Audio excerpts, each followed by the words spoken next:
बिस्मिल्लाहिर्रहमानिर्रहीम। तो जनाब आज की क्लास के अंदर हम बेसिकली इन्वेंट्री से रिलेटेड फाइनल अकाउंट की एडजस्टमेंट में बात करने जा रहे हैं।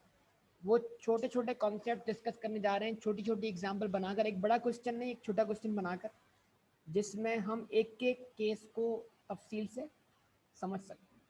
और एक हर सिंगल केस को मैं एक सिचुएशन का करूँगा, शामिल करूँगा।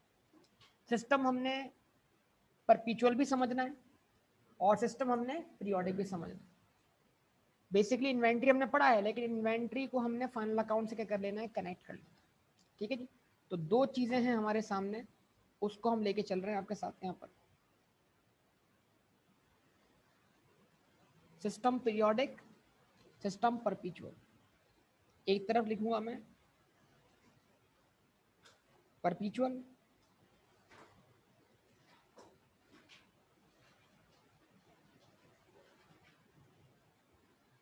और एक तरफ पीरियोडिक सिस्टम। कैलकुलेटर वगैरह रेडी रखिएगा बेटा, ताकि जवाब आपकी तरफ से जल्द से जल्द मिल सके।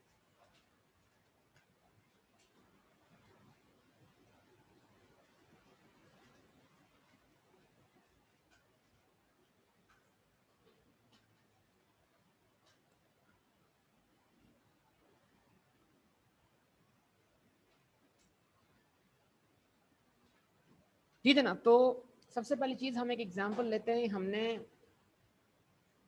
10 कैलकुलेटर्स क्या किए, परचेज किए, 10 यूनिट परचेज की। असल में क्या यूनिट्स और रेट वाला मामला सिखाना है आपको।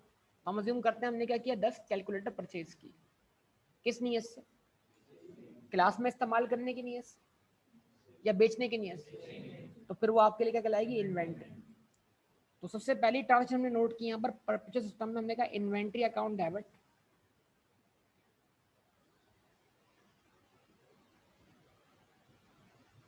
ठीक है जी। कैश या बैंक क्रेडिट। हमने 1000 रुपए के हिसाब से 10 यूनिट्स परचेज किए कैलकुलेटर के। तो क्या सम हो गया इसका बेटा, 10,000। ये आपकी परचेज प्राइस हो गई कैलकुलेटर। जवाब दें बेटा। अगर हम सिस्टम कौन सा फॉलो करते हैं बेटा, तो हम इसी चीज की एंट्री कैसे बनाते हैं, परचेजेस डेबिट,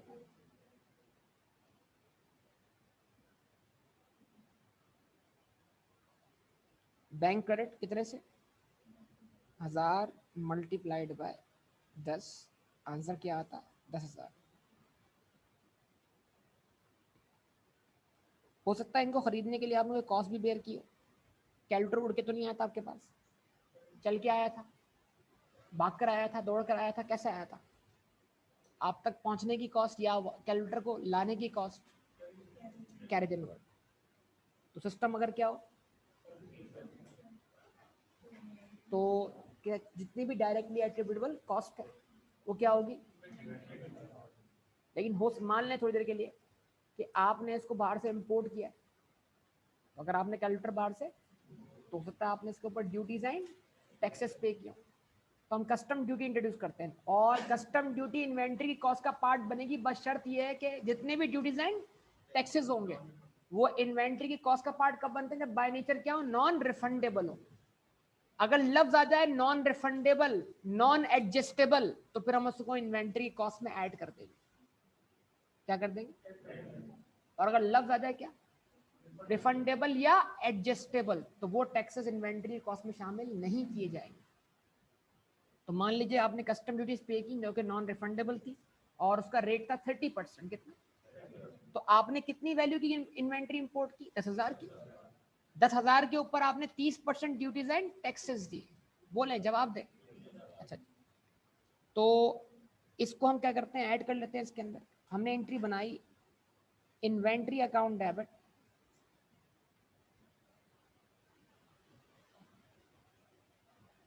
कैश या बैंक क्रेडिट,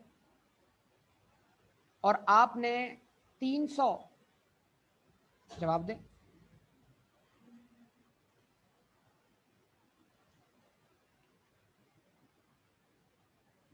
एक कैलकुलेटर कितने का परचेज किया, 1000। और किसी भी सिंगल कैलकुलेटर पे ड्यूटीज एंड टैक्सेस इनको यार बोल दो, चेयर लगा देगा वो, है ना? ठीक है जी। किसी भी सिंगल कैलकुलेटर पर या किसी भी सिंगल आइटम पर ड्यूटीज और टैक्सेस का रेट कितना है, तो आपको रेट अप्लाई करना भी आना चाहिए। अब एग्जामिनर यहाँ दो टेक्निक करता है बेटा, अच्छी तरह समझेगा। मार्कअप मार्जिन वाली कहानी, इंक्लूसिव एक्सक्लूसिव।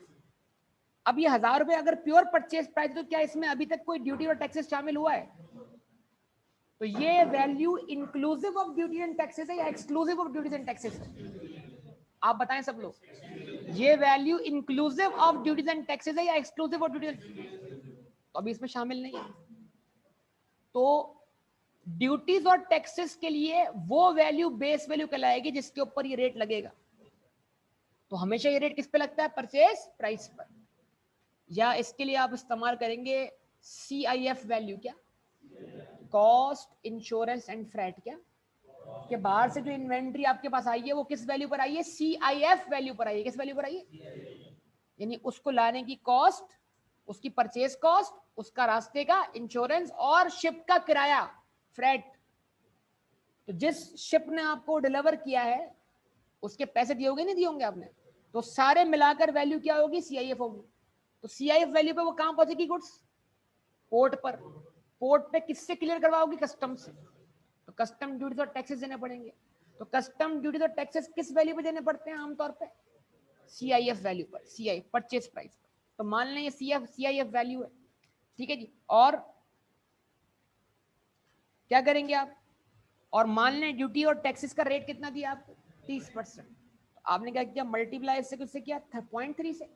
तो एक कैलकुलेटर पर बेटा कितनी ड्यूटी देनी पड़ी आपको? 300 रुपए। और आप कितने परचेज कर रहे हो? तो मल्टीप्लाई बाय 10 कर दी। क्या आंसर आ गया? 3000 रुपए आ गया।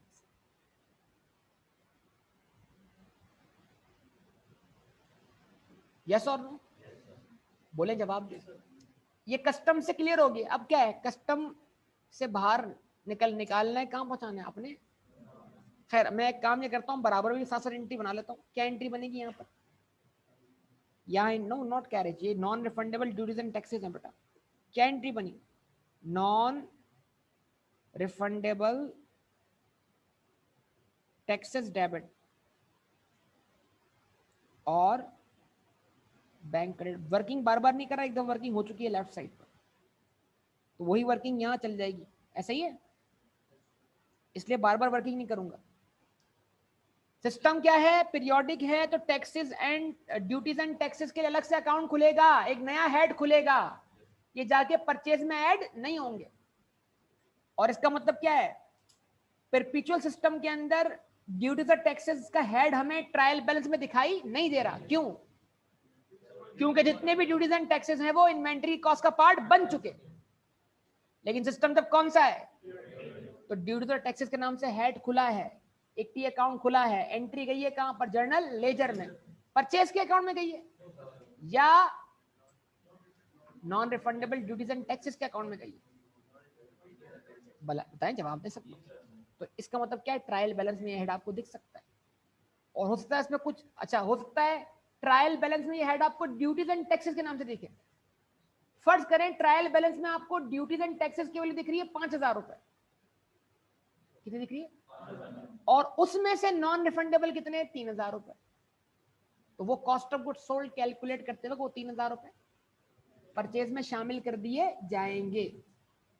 अभी नहीं हुए, लेकिन पीरियोडिक में होंगे तो सही ना। बिलाकर बनना तो कहां है? इन्वेंट्री की कॉस्ट का पार्ट बनना है कि नहीं बनना? बताएं सब लोग, सोचें सब लोग। तो फर्ज करें ट्रायल बैलेंस में ये नहीं लिखा हुआ ड्यूटीज एंड, सिर्फ क्या लिखा हुआ? ड्यूटीज एंड टैक्सेस लिखा हुआ है। कितने अमाउंट से? नीचे लिखा हुआ था इन्फॉर्मेशन में कि this includes ₹3000 which is what? Non refundable duties and taxes on inventory. Purchase के कॉस्ट का पार्ट बना दे। प्रॉपर्टी प्लांट इक्विपमेंट तो पीपीई का पार्ट बना दे। तो अगर ये जिससे बिलोंग करती है, समझ रहे हैं बात या नहीं? तो ऐसे छोटे छोटे मजाक आपसे होते रहेंगे एग्जामिनेशन हॉल के अंदर, ठीक है ना? तो तैयार रहिएगा। ट्रायल बैलेंस में क्या देखने को मिल सकता है, बराए मेहरबानी। ऐसा ही है। चले जी, ये एंट्री बन गई। अब क्या करें भाई? एक तो इन्वेंट्री पहुंच गई कहां पर? पोर्ट पर। पोर्ट से हो गई क्लियर। अब कहां लाना है? अपने गोडाउन पर। वहां लाने की कॉस्ट है। कैरेज इनवर्ड, और अगर बड़ी कीमती इन्वेंट्री है तो रास्ते का इंश्योरेंस। तो मैं तीनों बातें इकट्ठी कर रहा हूँ, इंश्योरेंस एंड ट्रांजिट। ठीक है जी, तो फर्स्ट कर लें इंश्योरेंस एंड ट्रांजिट है, तो यहाँ तो जो भी हो, इंश्योरेंस एंड ट्रांजिट हो, कैरेज इनवर्ड हो, सब समझ रहे हैं बात ये। तो फर्स्ट कर लीजिए, आपने इन्वेंट्री अकाउंट डेबिट कर दिया, बैंक अकाउंट क्रेडिट कर दिया, आपको टोटल कैरेज इनवर्ड और इंश्योरेंस ट्रांजिट मिलके कितने का पड़ा? 200 रुपए का पड़ा पर यूनिट। बोले जवाब दे, या इस तरह करने टोटल वैल्यू रखना है 2000 रुपए। ठीक है जी, 2000 लिख देता हूं मैं यहाँ पर। 2000 से क्या हुआ बेटा? इन्वेंट्री अकाउंट डेबिट हुआ, 2000 से क्या हो गया? बैंक अकाउंट क्रेडिट हुआ। साथ साथ लिखते जाएं भाई, टाइम इतना नहीं होगा, तो आप समझते भी जाएं और लिखते भी जाएं। एक्टिवली बिल्कुल काम करना होगा आप लोगों को। मान लें 2000 के अंदर क्या है? 500 रुपए कैरेज इनवर्ड है, 1500 रुपए इंश्योरेंस एंड ट्रांजिट। तो अगर यहां एंट्री बनाऊंगा तो अलग बिल्कुल नाम से बनाऊंगा। क्या एंट्री बनाई? Insurance in transit debit,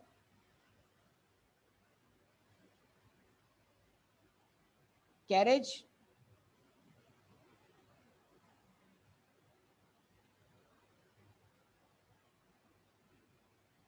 inwards debit, bank credit. फिर याद दिला दूं, अगर ट्रायल बैलेंस में कैरेज लफ्ज लिखा हुआ हो और सिस्टम कौन सा हो? पीरियोडिक, तो कैरेज का मतलब हमेशा कैरेज इनवर्ड ही होता है। नॉर्मल प्रैक्टिस यही है। हाँ, अगर अदर इन्फॉर्मेशन लिखा होगा इस कैरेज में कितना पोर्शन इनवर्ड है और कितना पोर्शन, तो जो इनवर्ड होगा वो इन्वेंट्री कॉस्ट का पार्ट बनेगा, पर परचेज में ऐड होगा cost of goods sold calculate करते वक्त। बाकी जो रिमेनिंग है वो चार्ज होगा प्रॉफिट एंड लॉस अकाउंट में बतौर सेलिंग एक्सपेंस।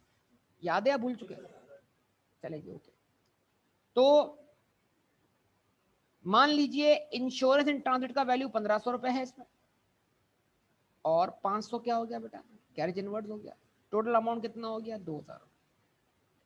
ये इन्वेंट्री की परचेज से रिलेटेड मैंने बेसिक एंट्री कंप्लीट कर ली।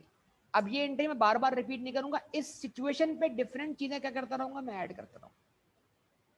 मतलब परचेज मैंने कर ली, अब सारा मसला है कि मुझे बार बार आपको डिफरेंट सिचुएशंस के अंदर कॉस्ट ऑफ सेल्स या कॉस्ट ऑफ गुड्स सोल्ड निकाल के दिखानी। तो ये किसी भी फाइनल अकाउंट के क्वेश्चन में 5 से 6 नंबर का एरिया तो आपका सिर्फ क्या होता है? सेल्स से लेकर कॉस्ट ऑफ गुड्स सोल्ड तक। उसमें इतनी एडजस्टमेंट होती है कि वो आपको 5 से 6 नंबर दिलवा सकती। सही, इस ध्यान में रहेगा ये तमाम बात। चल, अब मान लीजिए कि कुछ कुछ आइटम्स क्या हो गए? सेल हो। बताइए गोडाउन में कितने आइटम पड़े? कितने आइटम पड़े? सब बताया ना आपने, आपके सामने खरीदे ना कितने आइटम। तो जो बिकेगा इसी में से बिकेगा ना। अभी तो और कुछ हमारे पास है ही नहीं, हमने एग्जाम्पल को 10 मिनट पे समझने के लिए रखा हुआ है। मान लीजिए आधे आइटम बिक गए, मान लीजिए। मैं आसान वैल्यू इसलिए बोल रहा हूं कि आपके लिए कॉस्ट जो है वो कैलकुलेट करना क्या होता है, आसान होता है। मान लीजिए आधे आइटम बिक गए, मानिए, मान लिया। अच्छा जी, तो आधे आइटम की कॉस्ट, अच्छा अब बताओ इन्वेंट्री की टोटल कॉस्ट क्या हुई? 10,000, 3,000, 2,000, यानी कि 15,000। तो अगर आधी इन्वेंट्री बिक चुकी है तो आधी इन्वेंट्री की कॉस्ट क्या हुई? तो कॉस्ट ऑफ गुड्स सोल्ड निकालने में कोई परेशानी तो नहीं होगी ना भाई? पक्का, कंफर्म? सही है, चलो नाउ। तो अब मैं रिकॉर्ड कर रहा हूं कौन सी एंट्री? सेल्स की। Bank debit, sales credit. मैंने कितने आइटम बिकवाए? आधे। आधे कितने होते हैं? 5 आधे होते हैं। 10 के आधे 5 होते हैं, सही है। अच्छा, 7,500 सेलिंग प्राइस है, कॉस्ट ऑफ सेल।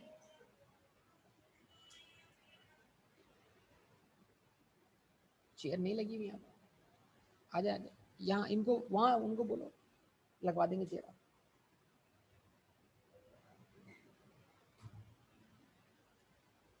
आप लोग कितने स्टूडेंट बैठे हैं? 5। तुम वहां पे चेयर लगवा दो, कोई मसला नहीं।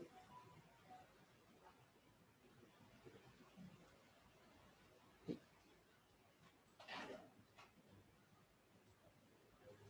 हंसने की क्या बात है इसमें?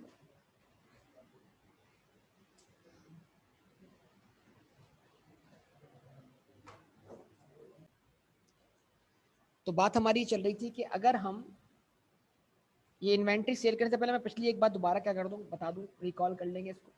मैंने एक सवाल पूछा आपसे कि custom duty inclusive of tax, जो जो वैल्यू है हमारी CIF वो इंक्लूसिव ऑफ कस्टम ड्यूटी है एक्सक्लूसिव? आपने क्या बोला? एक्सक्लूसिव। तो जो वैल्यू एक्सक्लूसिव होती है उसी पे रेट लगता है ना। 1000 क्या था? एक्सक्लूसिव कस्टम ड्यूटी, आपने क्या लगाया? उसका 30% निकाल लिया। लेकिन बेटा एग्जामिनर बाज़ दफा ऐसा भी करता है कि उसने आपको चीजें इंक्लूसिव करके दी होती। तो अगर एक वैल्यू जिसके ऊपर 30% ड्यूटी लगी हुई होती ऑलरेडी, और वो ड्यूटी बाय नेचर रिफंडेबल या एडजस्टेबल होती, तो फिर आपको उसको इन्वेंट्री कॉस्ट में ऐड करना नहीं था। लेकिन अगर एग्जामिनर ने ऐड करके दिया तो उसको आप निकालोगे कैसे, अलग कैसे करोगे?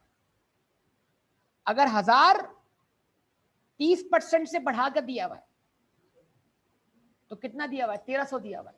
तो अगर मुझे 1300 में से 300 वाली ड्यूटी क्या करनी है? अलग करनी है। मुझे ये नहीं पता कि 1300 में ड्यूटी की वैल्यू कितनी है, मुझे पता है कि 1300 रुपए 30% ड्यूटी ऐड करने के बाद है।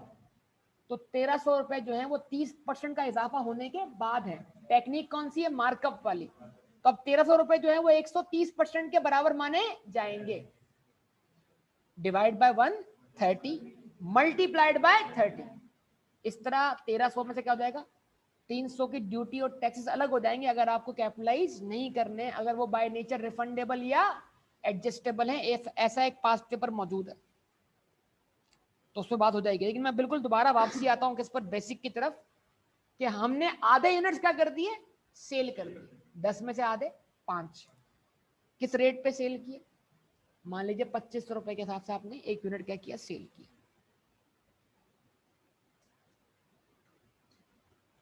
2500 को मल्टीप्लाई किससे करें? 5 से। बेटा क्या एंट्री बनी? एंट्री अमाउंट तो बताओ ना। 2500 इंटू 5 12,500।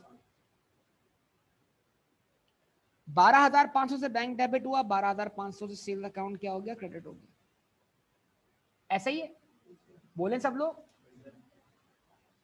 यही एंट्री यहां भी बनी। बैंक अकाउंट डेबिट हुआ, सेल्स अकाउंट क्रेडिट हुआ। कितने से? 12,500 से। हम सब जानते हैं कि जनाब पीरियोडिक में सेल रिकॉर्ड करते वक्त कोई कॉस्ट ऑफ सेल की एंट्री नहीं बनती, या बनती है? यहां कोई कॉस्ट ऑफ सेल का अकाउंट मेंटेन नहीं होता। लेकिन परपेचुअल सिस्टम में हर सेल के साथ कॉस्ट ऑफ सेल की एंट्री बनानी पड़ती है। वो बनाने के लिए या तो एग्जामिनर ने आपको क्या दिया होगा? मार्कअप और मार्जिन। क्या इस क्वेश्चन में मार्कअप और मार्जिन अवेलेबल है? तो मैंने कभी नहीं बोला अपनी क्लास में कि मार्कअप और मार्जिन अवेलेबल हो तभी हम परपेचुअल सिस्टम फॉलो करेंगे। मैंने ये बोला है कि हमें कॉस्ट ऑफ सेल तक अगर पहुंचने का रास्ता दिया हो हर सिंगल ट्रांजैक्शन, कि अगर हर सिंगल ट्रांजैक्शन में हम कॉस्ट ऑफ सेल निकाल सकते हैं तो फिर इसका मतलब हम परपेचुअल सिस्टम फॉलो कर सकते हैं। तो क्या जरूरी है परपेचुअल सिस्टम फॉलो करवाने के लिए एग्जामिनर मार्कअप मार्जिन दे सकता है, मना नहीं है।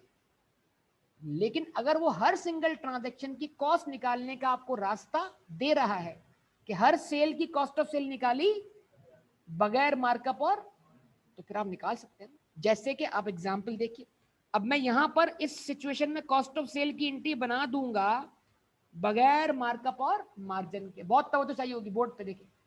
Cost of sales debit, inventory account credit, बताएं, जवाब दें, क्या कहते हैं आप लोग?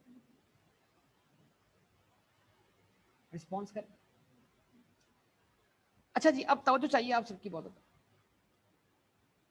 मैंने टोटल इन्वेंट्री कितने की परचेज की? यार 15 नहीं ना बोला, ऐसे तरतीब से। परचेज कॉस्ट क्या थी? 10,000। उस पर मैंने सर ड्यूटीज एंड टैक्सेस कितने पे किए?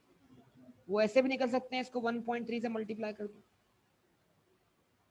आवाज ही नहीं आ रही है, मैं तो आपको रास्ते सिखा रहा हूँ। हाँ, 10,000 में 3,000 ऐड कर दो, या 10,000 में 10,000 का 30% निकाल के उसमें ऐड कर दो। बात एक ही। जब मैंने 10,000 को मल्टीप्लाई किया किससे बेटा? वो क्या बन गया? 13,000 बन गया कि नहीं बन गया? 10,000 मल्टीप्लाई बाय 1 10,000 ही जाएगा, मल्टीप्लाई 0.3 क्या होगा? 3,000 बनेगा, प्लस हो जाएगा 13,000 हो जाएगा, ऐसा ही है। और उस पर फर्दर मैंने क्या खर्चा किया, 2,000 रुपए का कैरेज इनवर्ड, और तो अब जो वैल्यू का सम आ रहा है वो कितना आ रहा है, 15,000 आ रहा है। ये 15,000 किसी सिंगल यूनिट की कॉस्ट है, या जितने यूनिट हमने परचेज किए थे उसकी कॉस्ट है। वो कितने हैं, 10 है, तो डिवाइड बाय 10, और बताओ बेचे कितने, मल्टीप्लाई बाय 5। तो मतलब क्या मैंने यहां कॉस्ट ऑफ सेल निकालने के लिए मार्कअप मार्जिन इस्तेमाल किया,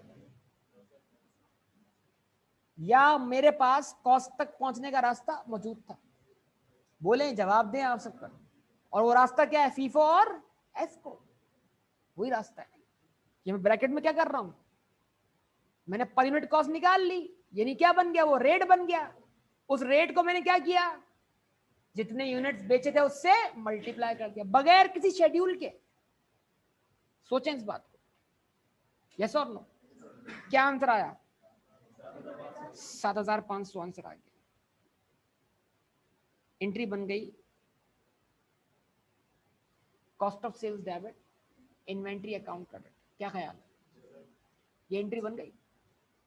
अब अगर सिस्टम हम क्या फॉलो करते हैं बेटा, तो वहां इधर तो कोई कॉस्ट ऑफ सेल की एंट्री नहीं है। अब बनानी है हमें क्या, एसओ सी आई। बताएं, जब बनानी है एसओ सी आई तो हम क्या करेंगे,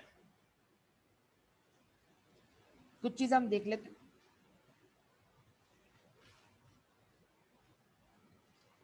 यहां तो हमारे पास मौजूद है कौन सा अकाउंट बेटा, इन्वेंट्री अकाउंट है। इन्वेंट्री अकाउंट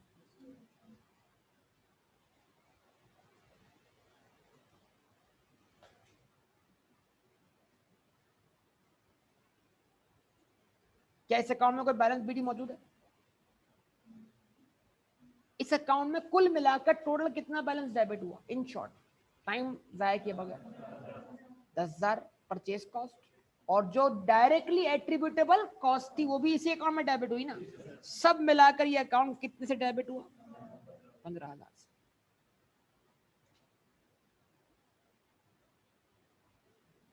और फिर इस अकाउंट में दूसरी एंट्री कितने से बनी बेटा, 7,500 से। क्या एंट्री बनी, inventory account credit cost of sales debit.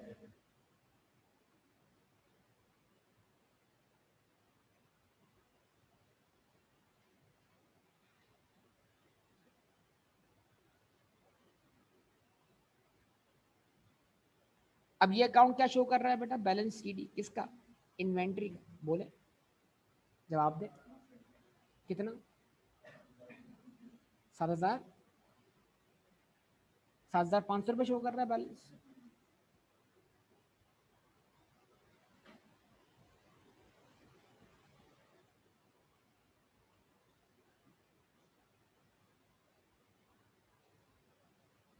बाकी अकाउंट सी बना रहा, टाइम शॉर्ट है, आपको पता है। बाकी सेल का बैलेंस क्या होगा, 12,500।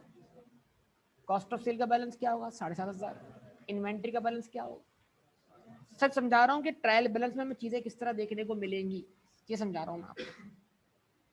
तो आपके सामने जनरेट कर रहा हूँ छोटा सा ट्रायल बैलेंस।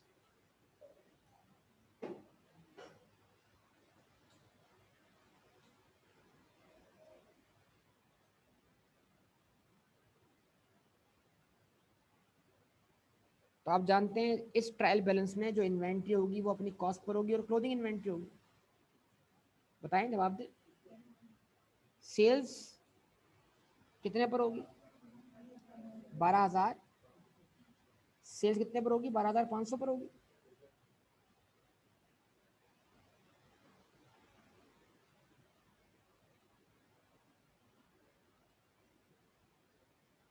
और कॉस्ट ऑफ सेल्स कितने पर, बाकी बैंक वगैरह शो नहीं कर रहा। बाकी ये समझ लें ट्रायल बैलेंस का एक्सट्रैक्ट है, उतना हिस्सा जितना हिस्सा हमें दरकार है अपनी चीजें समझने के लिए।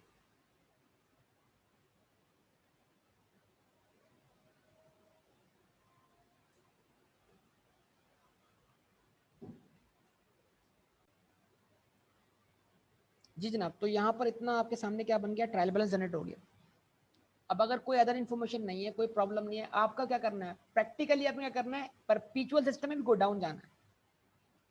आप गए गो डाउन, भाई क्लोजिंग स्टॉक है आपके सामने परपीचुअल सिस्टम में, हालांकि आपका ट्रायल बैलेंस क्लोजिंग स्टॉक की वैल्यू शो कर रहा है, कहाँ शो कर रहा है, ट्रायल बैलेंस में शो कर रहा है, अकाउंट शो कर रहा है, 7,500 यूनिट शो कर रहा है ना, 7,500 अमाउंट शो कर रहा है ना, 5 यूनिट की कॉस्ट। बस आपको इसको डबल वेरीफाई करना है, कहां जाकर, आप गए गोडाउन में, वहां कितने यूनिट बचे होने चाहिए, 5 पूरे, तो आपको कुछ करने की जरूरत नहीं। अगर मैं बोलता हूं वहां 3 पड़े हुए, वहां क्या पड़े हुए, तो 2 कहां है, 2 गायब है, कहां लापता हो गए, कहां चले गए, बताइए कहां चले गए, बोले, हाँ सेल हो गए, शॉर्टेज बोल सकते हैं ना, शॉर्टेज क्या बोल सकते हैं, शॉर्टेज, शॉर्टेज होगी ना कोई शॉर्टेज, यस और नो, शॉर्टेज हो सकती है कोई ना कोई, या नहीं बताइए। तो वो शॉर्टेज आपको सिखाई थी, क्या क्या हो सकती है shortage, normal loss, abnormal loss, drawings, सारी बातें सिखाई हैं, तो उसको जरा अप्लाई कर लेते हैं। इसमें अब लिख रहा हूं मैं क्या, अदर, मतलब मैं इसी में बना रहा हूं सिचुएशन, जो कहानी आपके सामने चल रही है। क्या लिखा मैंने आपके सामने यहाँ पर, other information,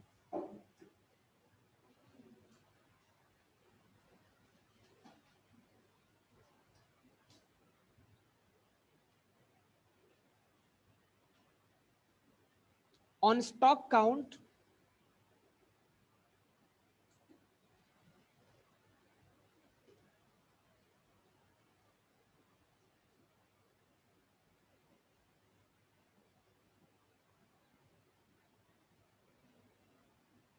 following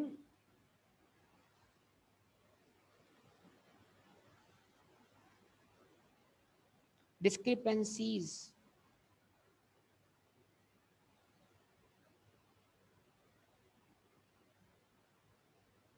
were emerged। Stock count में ये मसाइल आपको देखने को मिले, बोले बेटा, पहला मसला आसान, 2 items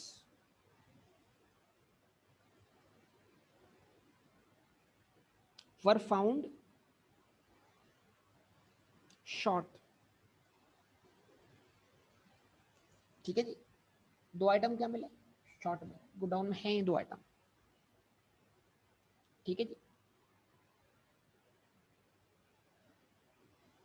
1 item can be considered as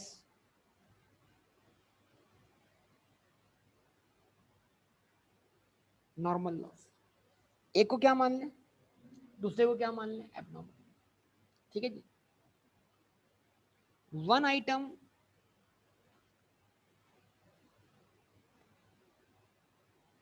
was slightly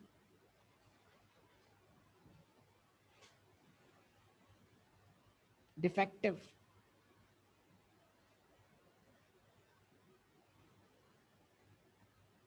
and would fetch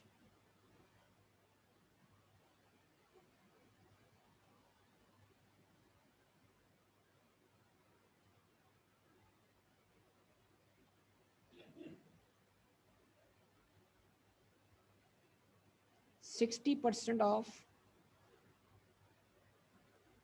selling price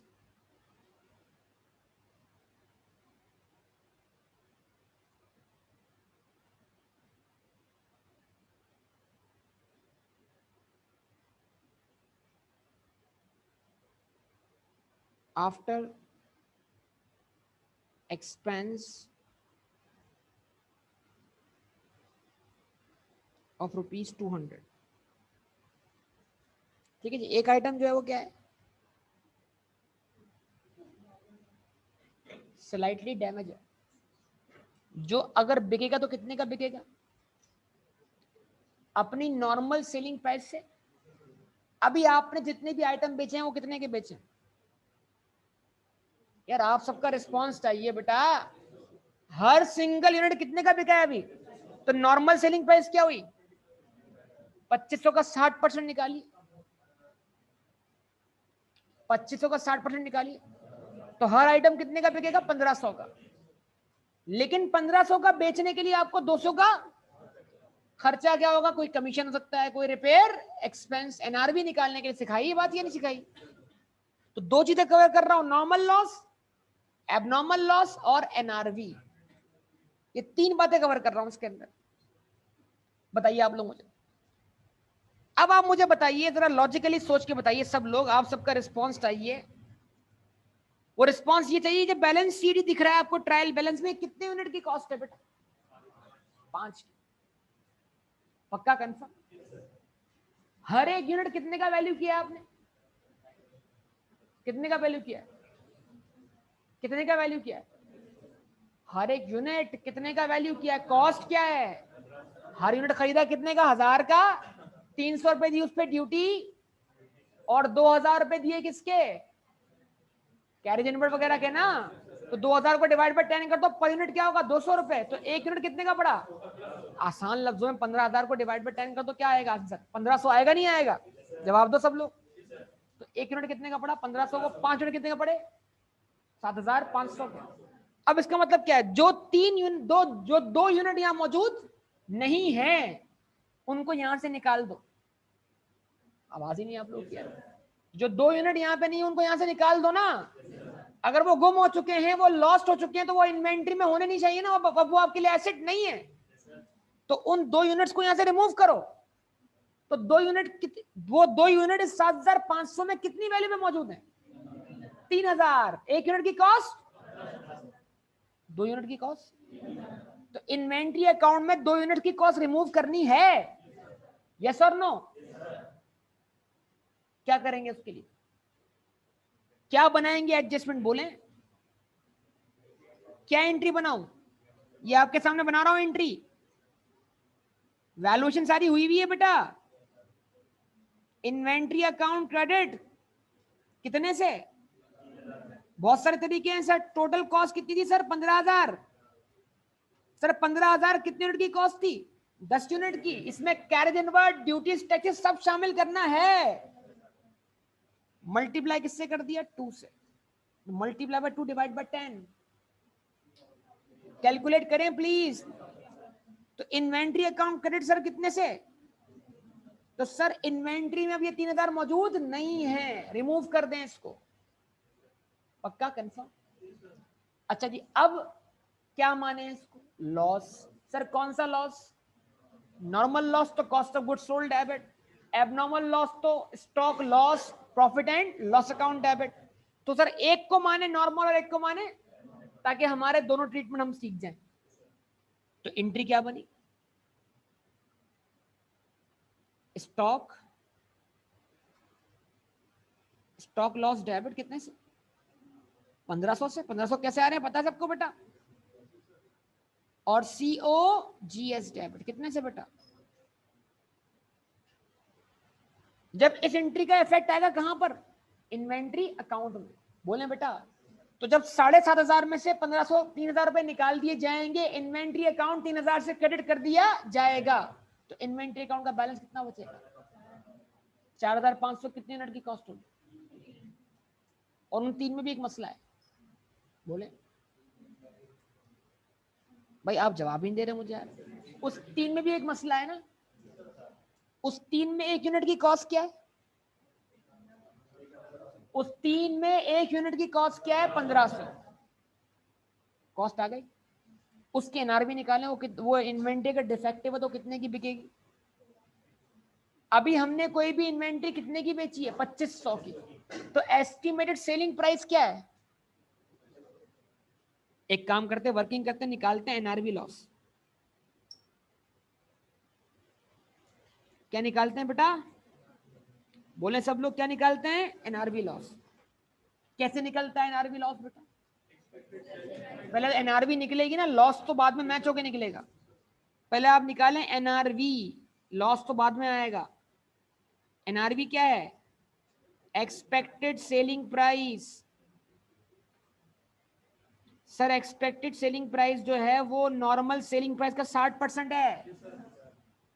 तो अब तक जितनी भी इन्वेंट्री बेची है वो किस रेट में बेची है? 2500 के हिसाब से। तो 2500 का निकाल लिया आपने कितना? 60%।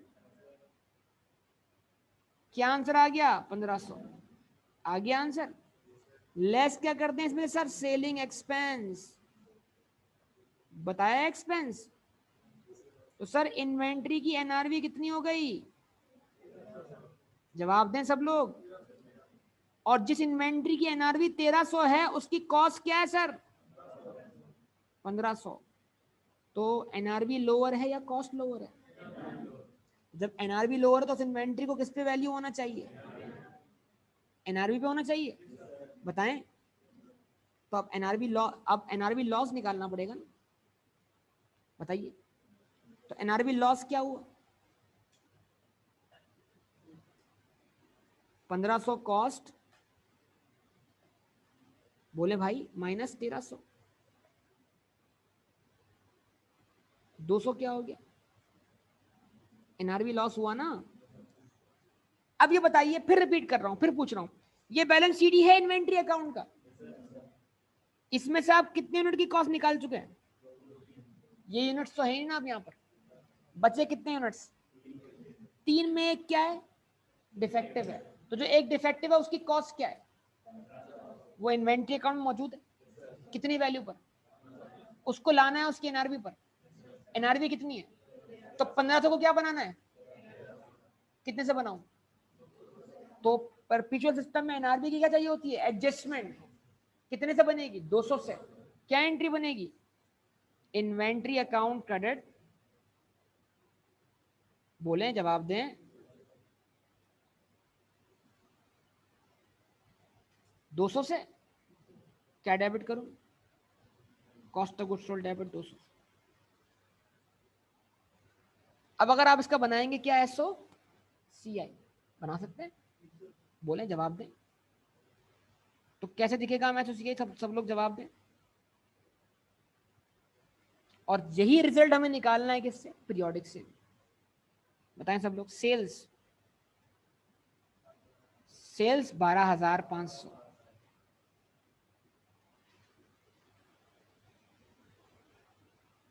Cost of goods sold as per trial balance कितनी? बोले बेटा।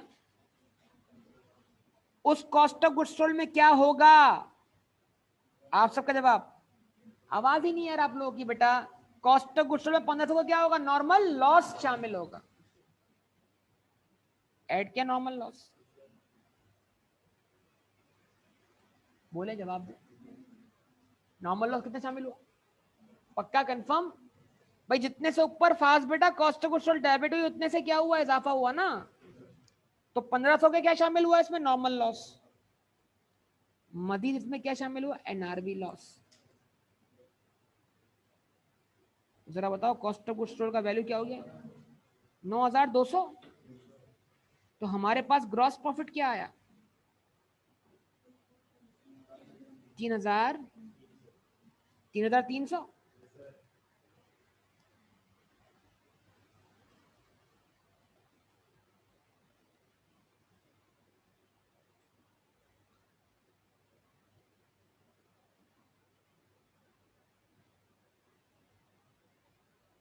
इसको हम क्या बोलेंगे? Gross profit. वो एक्सपेंस जो जीपी के बाद चार्ज होगा, क्या है वो? स्टॉक लॉस, एबनॉर्मल लॉस कितना? 1500। तो बताइए अगर कोई और एक्सपेंस नहीं तो नेट प्रॉफिट कितना आया?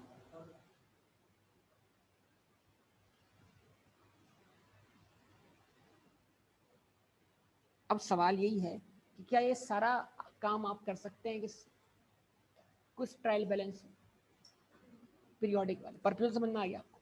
आया बेटा? सबको क्लियर है? चलें, जबरदस्त, आगे बढ़ते हैं जल्दी से। नेक्स्ट पेज पे आऊं मैं? स्क्रीनशॉट ले सकते हैं स्क्रीनशॉट हमेशा की तरह? बताएं कितने स्क्रीनशॉट जमा है बेटा? कोई मसला है तो पूछ लो बेटा अभी। पक्का एकदम क्लियर? उमेर नहीं दिख रहा मुझे यार। हाँ उमेर बेटा, उमेर बिल्कुल क्लियर है जी जनाब। क्या हुआ था, कौन उठा के ले गया था? खलाई मखलूक तो नहीं लेके उठा गया? आप तो ऐसे गायब हुए और दोनों साथ ही गायब हुए। मुझे बोला सस्पेंस अकाउंट नहीं आना चाहिए, डेबिट क्रेडिट साइड दोनों, या तो दोनों गायब। चले 12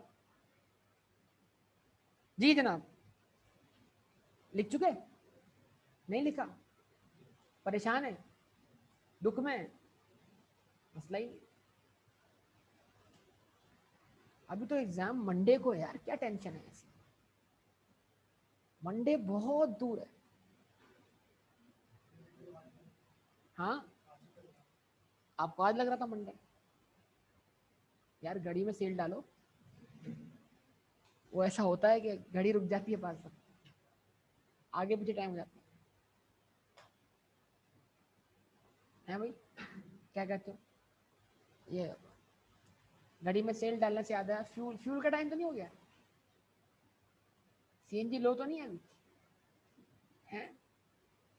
बताओ, सीएनजी लेवल लो तो नहीं हुआ ना? फ्यूल चल रहा है ना? चलो अच्छी बात।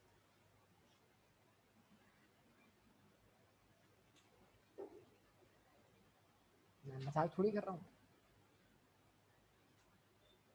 भाई। खाना खा लिया होगा दोपहर का आप लोगों ने, तो उसके बाद एनर्जी लेवल बहाल हो गया होगा ना। तो फिर क्या होता है, शाम होती है तो किसी को चाय की जरूरत पड़ती है, किसी को बिस्कुट। मंगवाएं चाय, चाय और बिस्किट मंगवाएं आपके लिए? कौन? मैं मंगवाऊंगा तो मना नहीं करेंगे आप? मैं मंगवा ही नहीं रहा। अब तुम मना करके दिखाओ। ठीक है, ओके जी।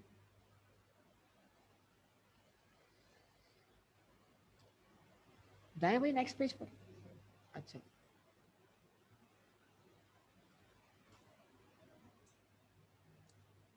अब सोचें कि पीरियोडिक सिस्टम के तहत बनने वाला ट्रायल बैलेंस क्या पिक्चर शो कर रहा होगा।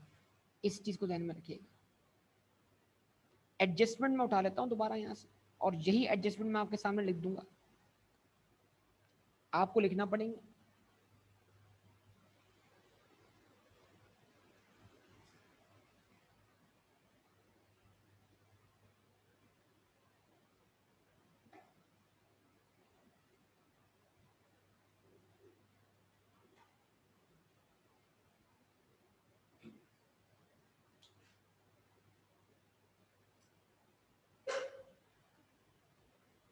तो जवाब दिए सबको। ये ट्रायल बैलेंस क्या पिक्चर शो करोगा? आपने गुड्स परचेज की, परचेज अकाउंट डेबिट किया, यस और नो बोले भाई? बताएं बताएं, कितने से डेबिट किया था? सर याद ही नहीं आ रहा हमें कुछ भी। 10,000 से। फिर आपने ड्यूटीज एंड टैक्सेस को बताएं, ड्यूटीज एंड टैक्सेस के नाम से डेबिट किया था। कितने से? 3,000 से। जवाब दें। फिर इंश्योरेंस इन ट्रांजिट को आपने इंश्योरेंस इन ट्रांजिट के नाम से डेबिट किया था।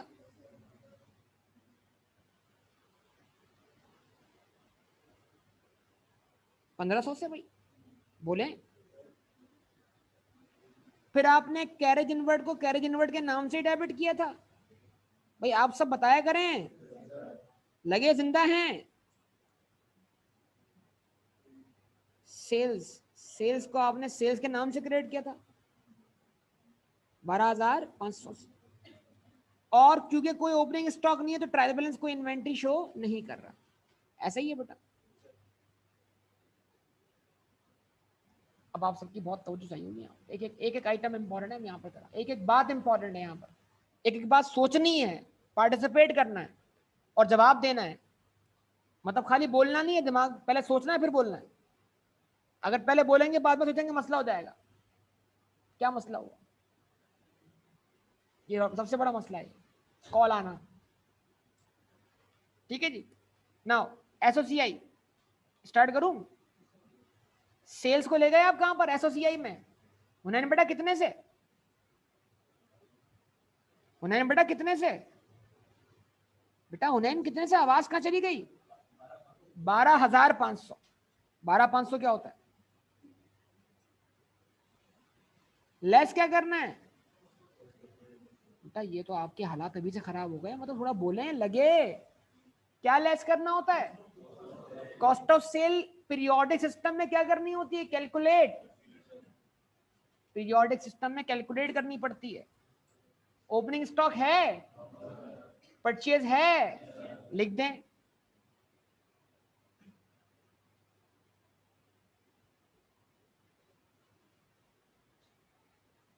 कितनी है परचेज? कितने यूनिट्स की है भी जानते हैं? 10 यूनिट की परचेज। परचेज से रिलेटेड डायरेक्टली एट्रीब्यूटेबल कॉस्ट है, बताएं कितनी है? अब मैं सॉल्यूशन को शॉर्ट कर रहा हूं, खाली लफ्ज इस्तेमाल कर रहा हूं, डायरेक्टली एट्रीब्यूटेबल कॉस्ट। बताएं, जवाब दें।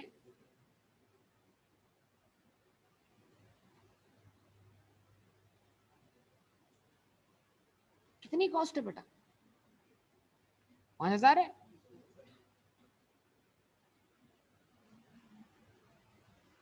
अब इसका मतलब क्या हुआ? Purchase plus directly attributable cost कितनी वैल्यू बन गई? 15,000। ये 15,000 कितने यूनिट्स की कॉस्ट को रिप्रेजेंट करते हैं? अच्छा, अब आप मुझे बताइए ऊपर सेल कितने यूनिट्स की हुई भी है? 12,500 तो सेल्स वैल्यू है। कितने यूनिट्स की सेल है? 5। क्या मैं 5 यूनिट की सेल में से 10 यूनिट की कॉस्ट लेस कर दूं? या ये उसूल होना चाहिए कि 5 यूनिट की कॉस्ट में से, 5 यूनिट की सेल में से 5 यूनिट की कॉस्ट ही माइनस होनी चाहिए? तो ये तो 10 यूनिट है, अभी तो आपको सोच पा रहे हैं, लेकिन प्रैक्टिकली कितनी बल्क में इन्वेंट्री आती होगी? तो बची हुई इन्वेंट्री कितनी है ढूंढने के लिए क्या जाना पड़ेगा? गोडाउन। तो गोडाउन जाएंगे तो क्या होगा? ये थोड़ा लैंग्वेज यहाँ से चेंज होगी थोड़ी सी। गोडाउन जाएंगे तो वहां कितने यूनिट्स मिलने चाहिए? 5 क्यों मिलने चाहिए? अगर शॉर्टेज हो तो 5 नहीं मिलने चाहिए? जवाब दें। गोडाउन गए तो कितने यूनिट मिलने चाहिए? 3 मिलने चाहिए। 2 क्या है उसमें? शॉर्ट। ये बात समझ में आती है? तो अगर 3 यूनिट मिल रहे हैं, 2 क्या है? शॉर्ट है। तो अब जरा बताइएगा ये कॉस्ट कितनी यूनिट्स की है? तो अगर मैं 10 में से 3 यूनिट की कॉस्ट निकाल दूं तो बाकी कॉस्ट कितने की बचेगी? तो अब मैं 7 यूनिट की कॉस्ट को कॉस्ट ऑफ सेल मान लूं, अगर वो 2 यूनिट मेरे लिए क्या है? Normal loss. तो फिर मैं उनकी कॉस्ट इसी में रहने दूं, निकालू नहीं? बताएं, जवाब दें।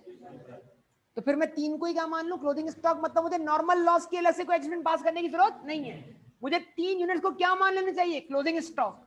बोले, जवाब दें। तो अगर 3 यूनिट की कॉस्ट, 3 यूनिट मैंने काउंट किए, उमैर बेटा कहाँ काउंट किए? गोडाउन में। गिनती में काउंट कर लिए? बोलो उमैर, बोलो। तो उनको काउंट करने के बाद उनकी वैल्यू कैसे ढूंढूंगा बेटा? क्लोजिंग स्टॉक वैल्यूएशन होगा ना? कहाँ होगा? पीरियोडिक सिस्टम में। आप लिखें यहां पर, आपने बोला क्लोजिंग स्टॉक वैल्यूएशन। जरा प्रैक्टिकल होके बात करें बेटा, दिमाग चलाएं।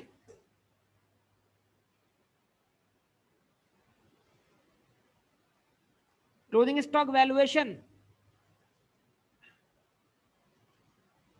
कैसे मिले यूनिट्स आपको? बच्चे यूनिट ढूंढने के लिए कहां गए आप? गोडाउन। ट्रायल बैलेंस कोई इन्वेंट्री शो नहीं कर रहा। बोले कितने यूनिट्स थे वहां पर? 3। उन 3 यूनिट्स को मल्टीप्लाई करना है किससे? उनकी कॉस्ट। वो 1500 आप बोल रहे हैं, लेकिन वो प्रैक्टिकली निकालनी पड़ेगी ना। वो कैसे निकल रही होगी? फीफो या एफको से? याद है, भूल चुके? जवाब दें। यस सर तो कह रहे हैं, याद पता नहीं है क्या नहीं है? जवाब दें, जवाब दें। तो मैं फिर आपको याद दिलाता हूं बेटा कि आपको वो कॉस्ट कैसे ढूंढनी है। कि सर हमने 10,000 की परचेजेस की, प्लस 5,000 उसमें खर्च किया हमने डायरेक्टली एट्रीब्यूटेबल कॉस्ट वाले, लेकिन ये जो टोटल कॉस्ट आ रही है 15,000, सर ये कितने यूनिट की कॉस्ट है?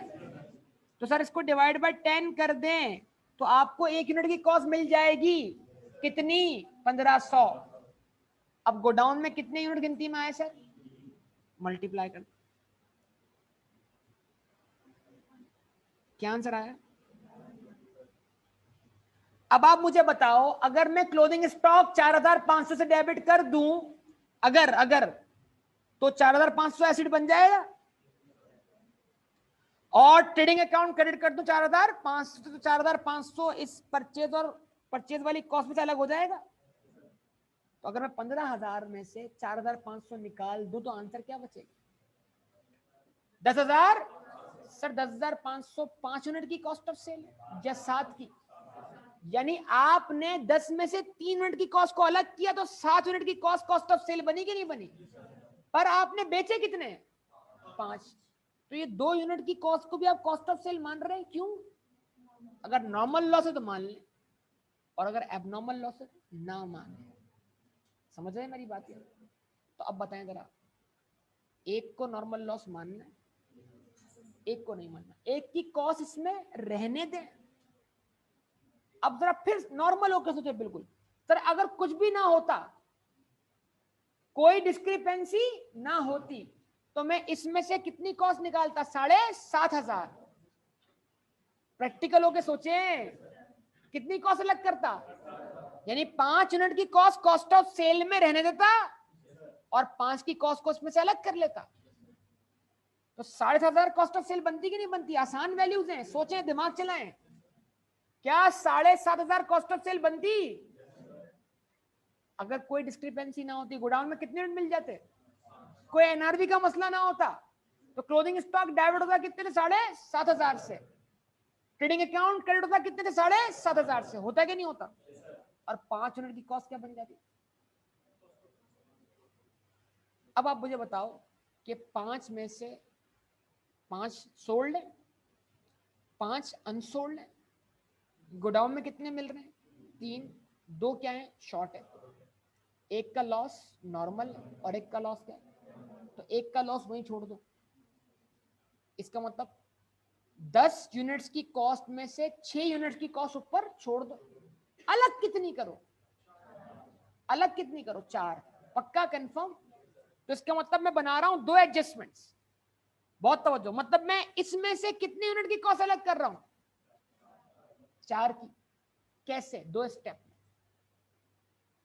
या बल्कि 3 स्टेप। चलो 2 स्टेप में कराता हूं, तवज्जो सही होगी आप सबकी तरफ। स्टेप नंबर 1, 1 यूनिट वो इसमें से निकाल रहा हूं जो मेरे लिए क्या है? एबनॉर्मल लॉस है। कौन सा लॉस है? वो तो निकालना ही नहीं है, उसकी कोई एंट्री बनेगी ही नहीं। जो चीज मैंने परचेज में ऐड कर दी और उसको क्लोजिंग स्टॉक के तौर पे अलग नहीं किया, वो कॉस्ट ऑफ सेल में क्या हो गया? शामिल हो गया। इस बात को समझे बराए मेहरबानी। हाँ बेटा उमेर, तो एंट्री क्या बनी? 1 यूनिट की कॉस्ट बताइए कितनी? 1500। मैंने एंट्री बनाई, ट्रेडिंग अकाउंट क्रेडिट कितने से? 1500 से। और 10 में से मैंने 1 यूनिट अलग कर लिया। करने कितने थे? 4। बोले बेटा 6 को कॉस्ट ऑफ सेल माना था ना, तयशुदा बात है ये, सबके दिमाग में है। 1 को अलग किया, तब जो बचेगा बैलेंस वो किसके बराबर होगा? 9 के। और 3 को और अलग करना है। यस और नो? ट्रेडिंग अकाउंट क्रेडिट क्या कितने से? और जो 1500 है वो मैंने इसमें से अलग करके अलग से लॉस माने,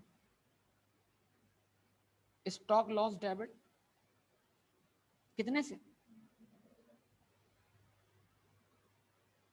यानी जो 1500 का परचेस के अंदर मेरा एबनॉर्मल लॉस है, उसको मैंने कॉस्ट ऑफ सेल बनने नहीं दिया, अलग कर लिया। तो अगर मैं 15,000 में से 1500 अलग कर लेता हूं तो बैलेंस क्या बचेगा मेरे पास? ये 13,500 कितने यूनिट की कॉस्ट है? तो क्या मुझे 9 यूनिट की कॉस्ट को कॉस्ट ऑफ सेल मानना है? नहीं। अभी मुझे इसमें से 3 यूनिट की कॉस्ट जो स्टॉक इन हैंड है वो अलग करना है। तो अगर मैं इसमें से 3 यूनिट की कॉस्ट और अलग कर लूं कितनी? 4,500। बताओ 10,000, 15,000 में से आप 1500 निकाल लिए, 13,500 बचे, 4,500 और निकाल लो, क्या बन जाएगा? 9,000 आएगा। अब सुनना सर, अभी पीछे कॉस्ट ऑफ सेल क्या आई थी? 9,200। भाई आप लोग कैलकुलेट कर रहे हैं? मैं फिर रिपीट करता हूं। 10,000 purchase cost, 5,000 directly attributable cost, total purchase cost of 10 units 15,000, बचे हुए यूनिट्स 3,000, 3 यूनिट्स उनकी कॉस्ट 4,500, 1 यूनिट एबनॉर्मल लॉस, तो 4 यूनिट की कॉस्ट अलग करनी। ट्रेडिंग अकाउंट क्रेडिट हुआ कितने से? 1,500 से, फिर मजीद क्रेडिट हुआ कितने? 4,500 से। अब बताओ कॉस्ट ऑफ सेल का बैलेंस क्या बचता है? 9,000। आना कितना चाहिए? अब क्योंकि मैंने क्लोजिंग स्टॉक को निकाला है उसकी कॉस्ट पर, अगर मैं उसको कॉस्ट पे ना निकालता, एक यूनिट को 1,500 पे ना निकालता बल्कि 1,300 पे निकालता, तो उसकी कॉस्ट के 200 रुपए भी कहां रह जाते? कॉस्ट ऑफ सेल, तो वो भी कॉस्ट ऑफ सेल बन जाते। तो अब क्या करना है? मैंने एक एंट्री मैंने बना ली ये वाली, अब मैं दूसरी एंट्री बना रहा हूं आपके सामने, बहुत तवज्जो चाहिए। वो एंट्री किसमें बनेगी? Lower of cost and NRV. जवाब दे। तो जो बचे हुए यूनिट्स हैं उनकी कॉस्ट क्या है बेटा? आवाज ही नहीं आ रही बेटा। ये ना बेटा, जो बचे हुए यूनिट्स हैं, बचे हुए यूनिट्स हैं गोडाउन में फाइंड हुए हैं कितने? तो इस 4,500 में से अगर मैं एनआरवी लॉस का कर दूं, लेस कर दूं, तो इसमें मौजूद 1,500 वाला यूनिट कितने पे आ जाएगा? 1,300 पे आ जाएगा। या 4,500 में से 1,500 वाली कॉस्ट क्या कर दी? माइनस कर दी। बोले ना बेटा, 4,500 माइनस 1,500 3,000, और उस जिसकी कॉस्ट माइनस की उसकी एनआरवी 1,300 ऐड कर दी। बैलेंस क्या बना? 4,300। तो मैं क्लोजिंग स्टॉक बजाय 4,500 पे डेबिट करेंगे, कितने में डेबिट करूं? तो क्या एंट्री बनी बेटा? एंट्री बनी क्लोजिंग स्टॉक डेबिट 4,300 से। बताओ बेटा, ट्रेडिंग अकाउंट क्रेडिट कितने से? 4,300। अब ये एंट्री बन गई। बोले अब आप क्या करें? इन दोनों एंट्रीज के इफेक्ट लें। किस पर इफेक्ट लें भाई? जवाब दें please. Cost of goods sold की कैलकुलेशन पे इफेक्ट लें, और डेबिट वाली एंट्री का कोई इफेक्ट नहीं है। कौन सी वाली एंट्री का इफेक्ट है? क्रेडिट वाली एंट्री का ये इफेक्ट है। ये जो परचेज में से लेस हो रहा है, ट्रेडिंग अकाउंट क्रेडिट कर रहे हैं, ये दो एंट्री आएंगी। जवाब दें। तो लिखूंगा यहां मैं क्या? लेस क्लोजिंग स्टॉक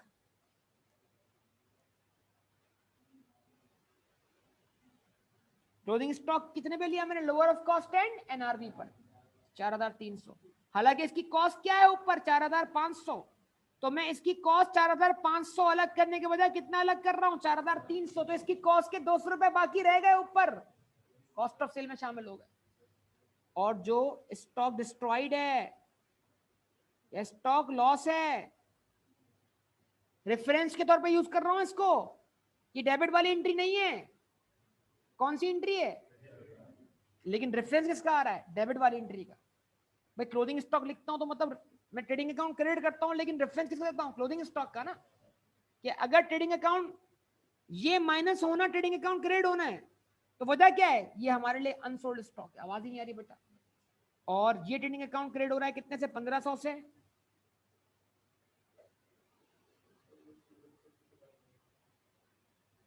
ये स्टॉक लॉस को मैं एक्सपेंस चार्ज कर रहा हूं या कॉस्ट ऑफ सेल बनने नहीं दे रहा? ये वो वाली एंट्री है ना, बोल तो रहा हूं। ये कौन सी वाली एंट्री है? ट्रेडिंग अकाउंट के क्रेडिट वाली। ये वाली एंट्री बना रहा हूं बेटा, ये वाली। ये ट्रेडिंग अकाउंट क्रेडिट 4,300 ये रहे। डेबिट कहां करूंगा? एसओ एफपी में। और ये ट्रेडिंग अकाउंट क्रेडिट 1,500 से एबनॉर्मल लॉस, इसको डेबिट का करूंगा जीपी के बाद। तो डेबिट वाली एंट्री कहां बनाई बेटा? अभी ये कौन सी वाली एंट्री है? क्रेडिट वाली। ये तो समझा रहा हूं देर से। बताओ, अब बताओ कॉस्ट ऑफ सेल का आंसर क्या आता है? अब वही आंसर आएगा। देखो समझो बात को, क्या आंसर आया? 9,200।